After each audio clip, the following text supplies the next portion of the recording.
بڑی تقریریں آپ نے بھی سنی، ہم نے بھی کی، اور علماء بھی کرتے ہیں، آپ بھی سنتے ہیں، اللہ سب کو جزا دے۔ لیکن کیا آج کے اس اجتماع میں آپ یہ عزم کر سکتے ہیں کہ جو سنیں اس پہ عمل کریں گے؟ جو چیز سمجھ میں آ گئی کہ یہ درست ہے، یہ بالکل سچی بات ہے، تو پھر ہم عمل سے کوتاہی کیوں کریں؟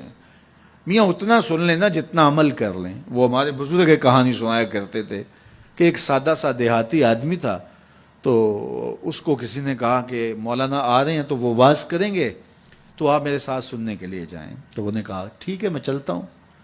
تو مولانا نے واز کیا کہ حضور نے فرمایا استنزہوا عن البول فإن عامۃ عذاب القبر منہ، کہ پیشاب کے چھینٹوں سے بچا کرو کیونکہ قبر کا عمومی طور پہ عذاب اسی سے ہوتا ہے۔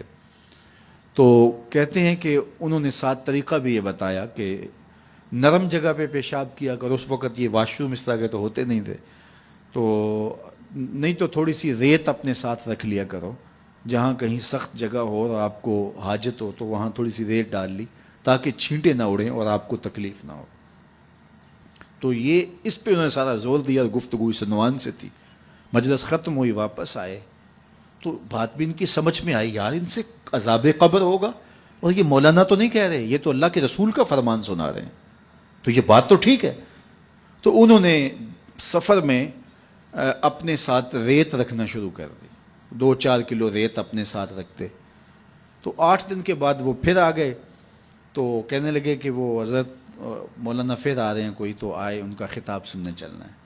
وہ کہنے لگے میں ابھی 4-5 کلو وزن اٹھا سکتا ہوں، عادی ہو جاؤں گا تو دوسرا خطبہ سن لوں گا، لیکن ہم تو روز، وہ کئی لوگوں کی عادت ہوتی ہے کہ دوپہر کو یہاں سننا، شام کو وہاں، دوپہر پھر نمبر بھی لگاتے ہیں تقریروں کے، فلاں مولوی نے زیادہ اچھی کی، اس نے تو بہت زیادہ اچھی کی۔ وہ جج بنے ہوتے ہیں اور نمبر لگا رہے ہوتے ہیں۔ کانوں کے چسکوں کے لیے حضور کے فرمان نہ سنو، روحوں کے قرار کے لیے حضور کے فرمان سنو۔ حضور کے دین کو جو ہے وہ انٹرٹینمنٹ نہ بناؤ کہ ٹھیک ہے وہاں بڑا چسکا آتا ہے، فلاں بڑا سرور دیتا ہے، لیکن یہ طے ہے کہ ہم نے زندگی اسی طرح گزارنی جس طرح ہم گزار رہے ہیں۔ ایسا نہ کرو، اپنا نقصان کرو گے۔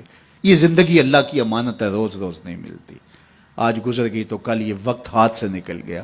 یہ عزم کرو، جو سنو، اور اگر آپ کو یقین ہو کہ جو کہا جا رہا ہے وہ سچ کہا جا رہا ہے تو پھر ہمارے پاس کوئی دوسرا راستہ ہی نہیں ہے اس پر عمل کرنے کے علاوہ۔ تو آج کی اس مجلس میں اگر ہم صرف اسی بات کو طے کر لیں کہ آج کے بعد جھوٹ نہیں بولیں گے، ٹینشن ختم ہو جائے گی، اندر کی بے قراریاں ختم ہو جائیں گی، روحوں کو قرار آنا شروع ہو جائے گا، باطن کو اجالے نصیب ہو جائیں گے۔ تو یہ میرے حضور کا کردار ہے کہ میرے حضور صادق بھی تھے، میرے حضور امین بھی تھے۔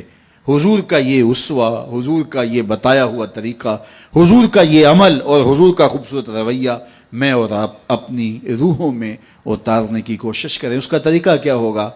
آج ہی سونے سے قبل 5 سے 7 منٹ کے لیے، ویسے بھی سونے کے وقت بندہ کچھ نہ کچھ سوچ رہا ہوتا ہے، تو 5 منٹ کے لیے سوچیں آج سارے دن میں نے کوئی جھوٹ تو نہیں بولا، اور آپ دیکھیں 1 2 3 4 5 اتنے جھوٹ میری زبان سے نکل گئے، تو یہ تو بہت نقصان ہو گیا۔ چلو کل کا دن انشاءاللہ احتیاط سے گزاروں گا۔ تو کل سونے سے قبل پھر دوبارہ شام کو اپنا محاسبہ کریں اور دیکھیں کہ آج تو ہم نے جھوٹ نہیں بولا، اور اگر آپ نیچے آ رہے ہیں تو اللہ کا شکر ادا کریں۔ پھر اگلا دن، چوتھے دن، 5ویں دن، 6ٹھے دن آپ جب سوئیں گے تو آج سارا دن اللہ کا شکر ہے مزہ سے بھی جھوٹ نہیں بولا، پھر 2 نفل ضرور پڑھنا، 2 نوافل شکرانے کے ادا کرنا۔ مالک شکر ہے میری زبان جھوٹ کی ناپاکی سے دور رہی اور میری زبان پہ آج سچ ہی جاری ہوا، اور پھر جو ہے وہ اس کو برقرار رکھنے کی کوشش کریں اور اپنا محاسبہ روز کرتے رہیں۔ چند دن کے بعد آپ دیکھنا کہ زندگی گزارنے کا نشہ آنے لگ جائے گا۔